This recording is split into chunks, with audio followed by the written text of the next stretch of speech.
We are talking space weather over here. Looking at the sun at 94 angstroms. Sunspot 2732 lives on.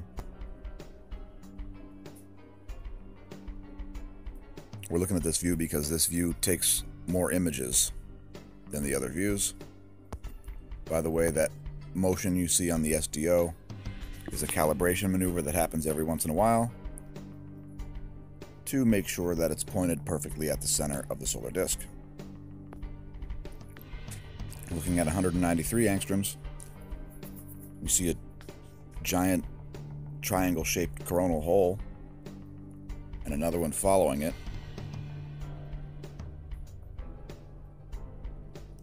And we are already magnetically connected to that coronal hole, the Earth-facing one. Here are your magnetic field lines. You can see lots of magnetic complexity associated with that sunspot. And you can see a lot of missing lines pointing down that coronal hole, an indication that you're connected to that coronal hole magnetically. Let's take a look at the Gong 2 top view ecliptic plane plot. Ecliptic plane plot. Ecliptic plane field plot. Try to say that 10 times real fast.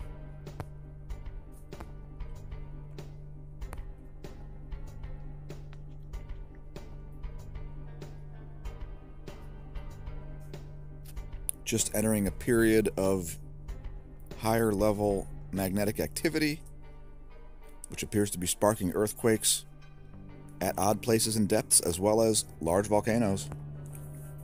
So let's head to globalincidentmap.com, quakes.globalincidentmap.com, that is. We will leave links. A lot of unsettling things happening as far as earthquakes, not the least of which is this 5.1, which took place 8 hours ago, very close to Antarctica. Going back 9 hours, we see a 5.1 in the South Sandwich Islands. Dominican Republic gets a 4.0 at depth, as well as a 3.9 at depth. And this is my least favorite of all. A 4.3 in Bolivia at 602 kilometers. That's a new one on me. I don't remember ever seeing a 600 kilometer deep quake at Bolivia.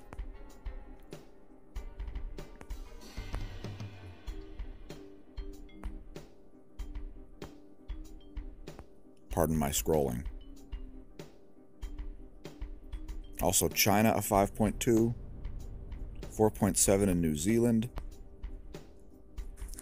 4.7 in Indonesia, 4.6 in Indonesia, 4.1 in New Zealand. So it's an uptick.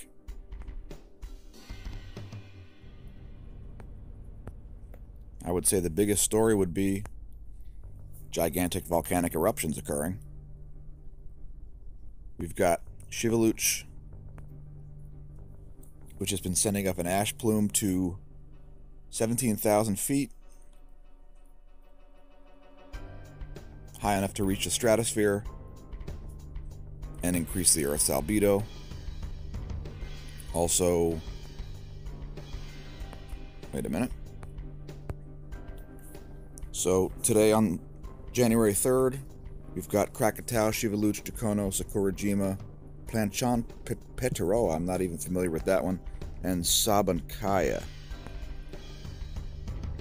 We've got a 35,000 foot ash plume from Krakatoa as it has been exploding hard. Shiveluch up to 17,000. These are all able to get ash into the stratosphere, causing increased cloud nucleation, increasing the albedo of your planet.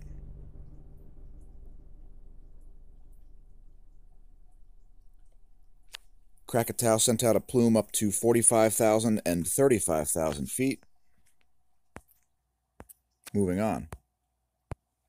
Take a look at the magnetosphere. Extremely weak.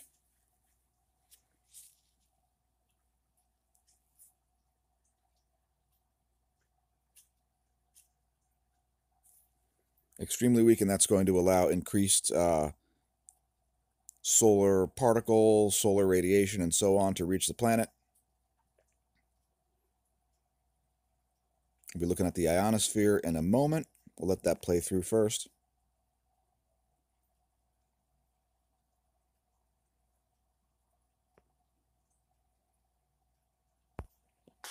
Head to spaceweathernews.com. We do see another series of small B-class X-ray flares since the video yesterday. Here's the one that just happened a couple hours ago. Nothing too exciting there. Let's look at the phi angle. We've had an ongoing coronal hole connection, and then a disconnection, and then a reconnection.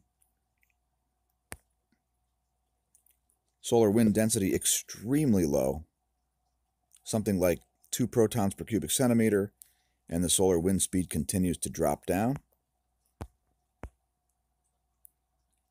Expecting a small spike in this magnetometer very soon throughout the day today because of what we just saw in the Gong 2. And KP index is back down to 0. Cosmic ray alert in effect. Here's your Cygnets forecast.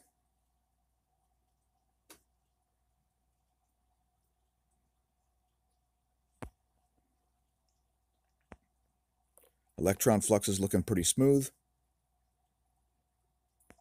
We expect that to continue. And surprisingly, the ionosphere is looking quite normal. At least as normal as it's been for the past month or so. There is going to be a bit of a charge disparity here due to this discharge region. Let's look at cosmic rays. See if we had any increases anywhere, or decreases for that matter. Big cosmic ray spike at Athens. The highest we've seen probably since around December 2nd.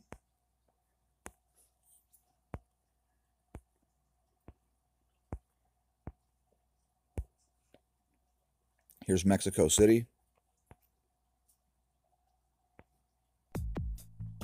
Had a spike yesterday, but not as big as, not as high as around the 30th. Let's check Moscow.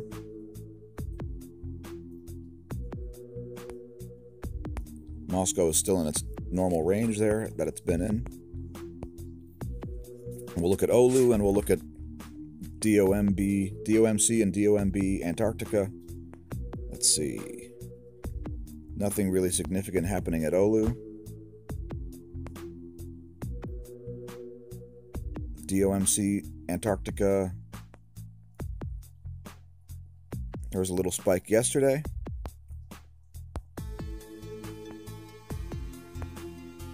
And DOMB, nothing too interesting there. Next, we'll take a quick look at geospace perturbations over the poles. Shouldn't be too much going on there, but if there are any anomalies, we should be able to see them, thanks to University of Michigan Geospace Department. Everything looking totally normal there. We have had some fluctuations in the electron count, total electron content that is, at least over North America, but nothing too extreme. Everybody's GPSs should be working just fine.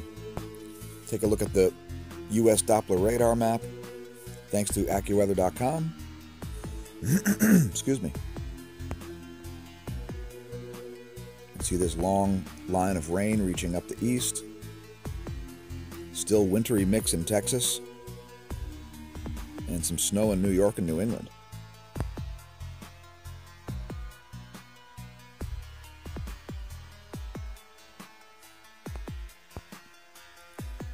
And we'll look at the NASA GOES water vapor map here, just to give you an idea of what's going to happen, or what's causing what's happening above your head.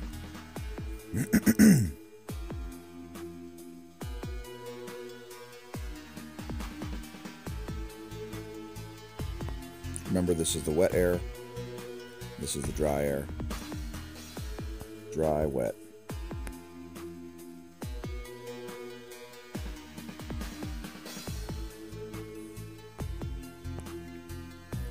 Also, congratulations to China, having landed a probe on the far side of the moon for the first time in human history.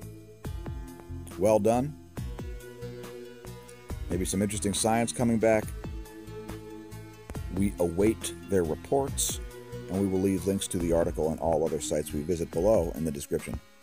Take another quick view at the solar disk in 171 angstroms. You do see a little bit of activity dancing around here on the northeastern limb.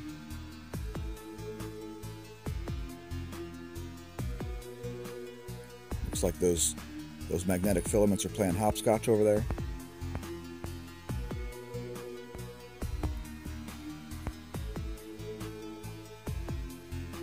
There's a filament down here also.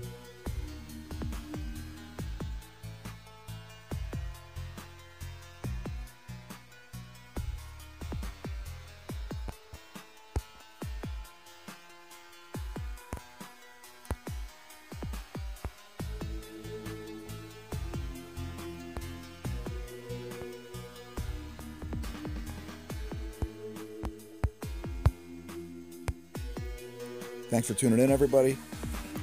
Don't forget to have a disaster plan if you don't have one yet. We appreciate all the subscriptions.